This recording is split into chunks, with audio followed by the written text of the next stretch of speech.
Reprezentând străzile, este gherila PTV.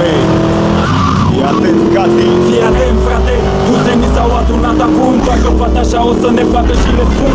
O dăm cu fiecare dintre voi bate în parte. Indiscutabil și direct că ce la fapte. Că nu e nicio trupă mai unită decât noi. Că noi n-am început niciodată un război. Că noi vă luăm la pula atunci când nu aveți măsură. Fără să